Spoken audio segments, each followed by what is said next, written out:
Hey guys, so welcome to the first episode of the MovieDiscussion podcast. So in this podcast, pretty self-explanatory, we should be talking about movies, and pretty much everything to do with movies, news, different films that have come out, film recommendations, whatever it may be. So yeah, that's just basically the gist of it, and I'll just be giving you my opinions if you give me recommendations and stuff like that. So, my name is Mustache Man, and I have a channel named Mustache Man, and on that channel I also review movies, but I put editing into it, and it's not really my raw first thoughts on films. So, hopefully with this podcast I can cover more films and also give you my thoughts more critically and delve into them a little bit. So, also, if you want to be involved in the films that get chosen for this, go over to the subreddit MovieDiscussion. There you will be able to vote on what movies you recommend and what movies I watch for this podcast and in the film recommendations and stuff. And you can also ask me questions because near the end of it, there will be segments for questions. So, yeah, that's really it. Basically, the way that this is going to work, I'm going to do the intro each one, and then my Blu-ray haul, if I have one, because I don't usually. I'm going to get into my first film discussion, which will most likely be a new film. Same thing with another film discussion. And then finally, we will get into the recommendation, which the first two won't be spoiled, the last one will. And then after that, we're going to get into questions and then the outro. So that's basically how it's going to work. So yeah, let's get into my Blu-ray haul because I actually picked up a couple good Blu-rays. So yeah, first up we have Argo from Ben Affleck, and I think this is also written by Ben Affleck, and it's basically, I think it's about a war effort. The real reason that I picked this up, though, was because it was nominated for Best Picture in 2013. So, I decided to pick it up, and eventually I will get to it, but I'm excited to check this one out. Next up, we have the Dark Knight Trilogy Special Edition, and this comes with, obviously, the Dark Knight Trilogy, Batman Begins. I'm not crazy about it, but I do like it a lot. And then we have The Dark Knight, my favorite film of Nolan's. And then we have The Dark Knight Rises, which I wasn't as big on as the other two, but I can see why some people like it. I just personally thought it ran on a little bit too long, so I just picked this up to rewatch them one day. And I really like this trilogy. I think it's pretty good. And also, whenever you get this, you get a note from Nolan. You also get special features for all the films and the whole trilogy. And you also get some artwork for every single villain in the trilogy, which is Liam Neeson's character, Scarecrow, Bane, Joker, and Two-Face or Harvey Dent. So, yeah, that's just really the reason that I bought this. Other than that, I don't really have a reason, because I do really love The Dark Knight, and that's the main reason. Then we have In the Heart of the Sea from Ron Howard, starring Chris Hemsworth, Henry Cavill, Cillian Murphy, and Tom Holland. I thought this was Manchester by the Sea. I get those two mixed up all the time. And this I thought was nominated for Best Picture. It's actually Manchester by the Sea. So basically, I'm just an idiot and accidentally bought this one. So yeah, it's I'll check it out at some point. Ron Howard isn't exactly my favorite director, but hey, he has some good movies. Hillbilly Elegy wasn't that bad, in my opinion. So yeah, first film discussion we're going to get into is going to be The Boss Baby 2 Family Business. I watched this last Friday, and it was, it was fine. It was less than average for sure. I don't think it's a good movie by any means. But I didn't think it was quite as cringe as the first one and nightmare-inducing. But they do kind of acknowledge it. So I can't really fault the film that much. It just wasn't really appealing outside of the general little story. I thought that the original song in there was actually pretty good, if it was an original song. But I thought the kid singing it was pretty good. And Sorry, is that a spoiler? I don't really know. Whatever. But yeah, I thought the concept was a little bizarre, and thank God they removed the boomers line from the trailer. DreamWorks is really hit or miss depending on what franchise you're talking about. They have some good franchises for sure. I think that Shrek, How to Train Your Dragon, and Kung Fu Panda are all great. But, you know, this one just never really hit for me, and I don't think they should make a third. But will I watch it if they make a third? Yes, I will, because the rating has gone up every single one. I know there have only been 2, but it's gone up. But it was good, or it was fine, a little bit below average, but nothing that was too bad in it. And I would probably give it a 4 out of 10 if I could give it a rating. So yeah, it's also directed by the Madagascar people, which I'm not huge on those ones. But yeah, next up we have The Tomorrow War, directed by Chris McKay. It is on Amazon Prime if you want to check it out. But, and also Boss Baby 2 is on Peacock if you have premium for that. And, yeah, I thought The Tomorrow War was fine. Don't really have as much to say about this one. It's kind of a time travel alien movie, which is weird. But I thought the creature designs on the aliens were really good, and, they were hideous at first, but then I realized that's kind of the point. I thought that the editing in some scenes, even just dialogue-driven scenes, was really like choppy and fast-paced for something that didn't need to be. I thought the music was a little bit manipulative, and Chris Pratt was okay. I don't think he was great at all. But it was and it had some pretty fun action scenes throughout. I don't know. Action movies aren't really my thing anymore, just because, you know, they can get really repetitive after you've seen a lot of them, and you're just kind of seeing the same stuff, and a lot of them don't give you anything new, which is why things like Hardcore Henry and Nobody and stuff like that really appeals to me, because even though they're action films that are dumb in certain parts, they do really have some, like, stuff outside of that in filmmaking perspectives and stuff like that. But yeah, it was fine overall. I don't think that it's a bad movie by any means. I just thought it was below average. And I'd also give it a 4 out of 10, but if you're into kind of creature features and sci-fi, futuristic stuff, and like kind of post-apocalyptic, Jesus, I can't talk. But if you're into that kind of thing, I would go check this one out. I got recommended this on Reddit, so yeah.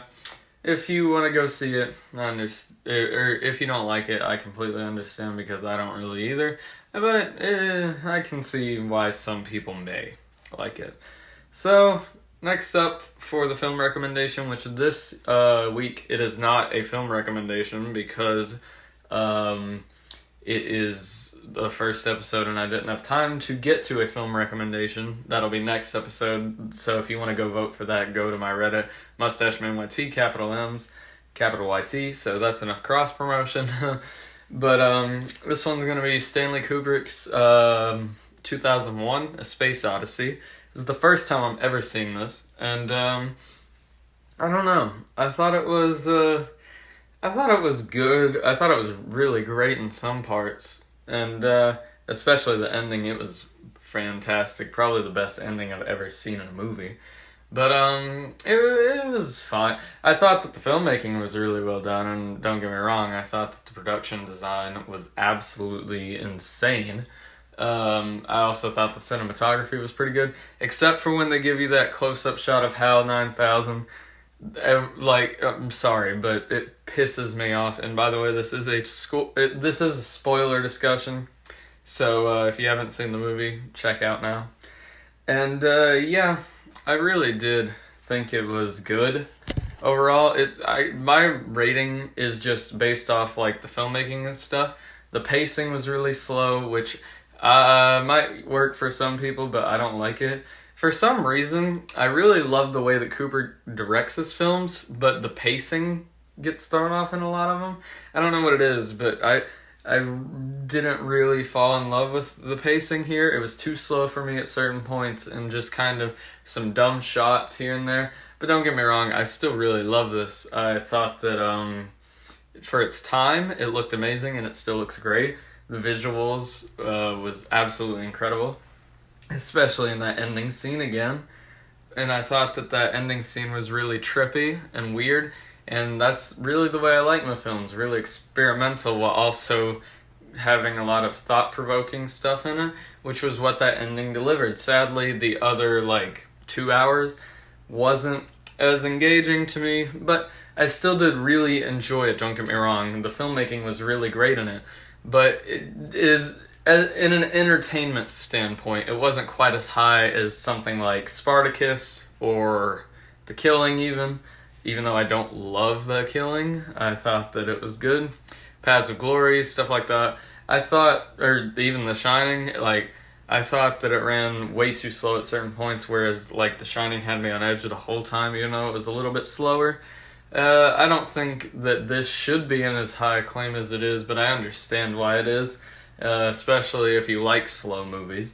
But, yeah, I can really appreciate it, and I really do appreciate it more than I like it. But it was good. Pretty great movie. And even though I have a lot of negatives with it, I would still give it an 8 out of 10. Just because of the filmmaking, and for its time it looks great. It's just the slow filmmaking. That's the only real big criticism I have with it in that HAL 9000 shot. Other than that, don't really have any huge criticisms. I thought the acting could have been a little bit better, but again, it was fine. But yeah, 8 out of 10. Pretty good movie. I would definitely recommend it. And a lot of people should see it because, it's just kind of one of the most influential films out there. So I think everyone should see it at some point. Just if you don't like slower filmmaking like I do, then I would maybe, get a bunch of friends to talk over it or something. And then we have questions, which is the final segment. And since no one had time to give me any questions for this, I'm just going to go over my film taste and stuff like that. So, my favorite films are in order from 1 to 4. We have The Dark Knight, directed by Christopher Nolan. Moonrise Kingdom, directed by Wes Anderson. We have Ratatouille, directed by Brad Bird. And Shaun of the Dead, directed by Edgar Wright. And I really love all those films. I think The Dark Knight is great. Ratatouille, best animated film ever made. Moonrise Kingdom, Wes Anderson's magnum opus, in my opinion. The story is so simple, yet so funny, yet so thought-provoking. And Shaun of the Dead, really quippy editing, as I've known from Edgar Wright. And I really love the entertainment and comedy in that film. So next up, we have favorite director, Wes Anderson. I really love the way he shoots all of his films. I think he gets his style even more perfected every single one that he makes. And I can't wait for The French Dispatch later this year. So yeah, then we have favorite types of movies. And my favorite type of movie personally is, and this is going to be kind of contradictory to my thoughts on 2001, but I really like when movies are really, really slow, but they have a lot of thought-provokingness, and other than that's why I love The Last Scene in 2001 so much, was because it did that perfectly, but the rest of the film did not. And I really like simple stories that are very thought-provoking. It doesn't even have to be slow-paced, just really simple plots and characters and stories that are all done in a way that makes it feel very thought-provoking and lets the viewer just absorb it all in while not really understanding it all.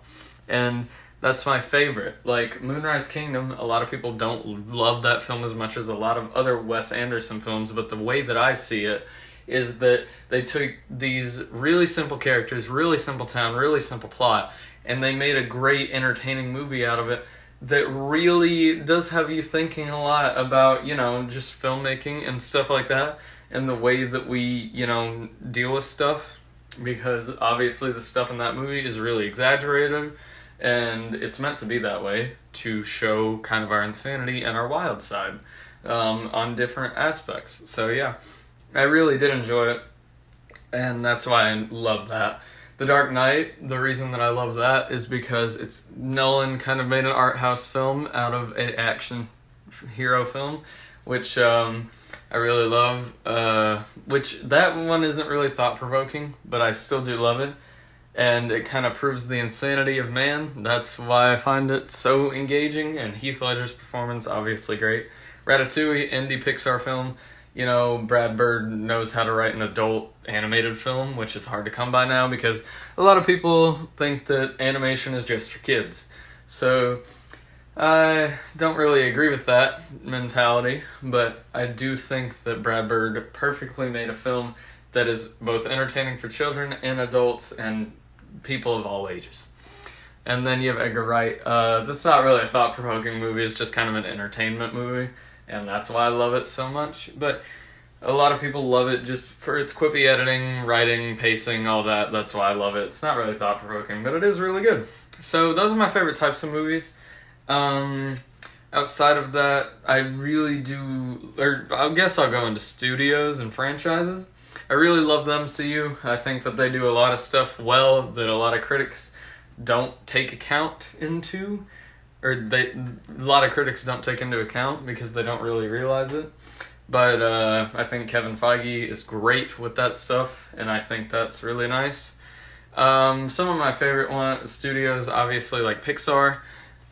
Surprisingly, not Ghibli, because I haven't seen any of their films before. But, Pixar, I'm failing to think of ones that aren't animation. But I do like Laika and DreamWorks and a lot of animation studios. I think that Focus Features does some good stuff. A24, that's who I was forgetting. A24 is my favorite studio. Everything I've made from them, or everything I've seen from them is like in 8, I think, or above. Which, really difficult to get those ratings if I'm critical of them, which I am. Favorite movie of 2021 so far, I guess I'll get into that. Bo Burnham Inside. I think that Bo Burnham made a masterpiece, and while it is classified as a comedy special, I do think it is a documentary, so that's why I count that. And yeah, that's really all I have to say today. That's about it with the questions that most people would probably ask, if that. But yeah. I guess I'll go back into favorite directors real quick because I only said Wes Anderson. But my second favorite director, probably either Nolan or, I don't even know. Nolan's really good, Kubrick's really good. I love Tarantino. Tarantino's probably top 5 for me. I haven't seen any really indie directors yet, so I'll have to wait to do that. But yeah, that's really all I have to say about it right now. So yeah, that's gonna wrap up this episode. If you have any questions, leave them on my page or on the movie discussion subreddit, which is just movie discussion, and it's one word, by the way. So yeah, if you want to recommend anything, go over there and do that. Ask questions, go over there and do that. Whatever really to do with this podcast. So yeah, guys, I really do enjoy doing this. I've had a blast with this one, actually. And if you haven't noticed, these are not going to be long episodes usually. So, yeah, that's going to be it for today's episode. And, yeah, I don't even know what to say. If you want to see daily movie reviews, go to letterboxd.com/mustacheman. And that's about it. So, thank you guys so much for watching this episode, and I will see you all next week. So, later, guys. Peace.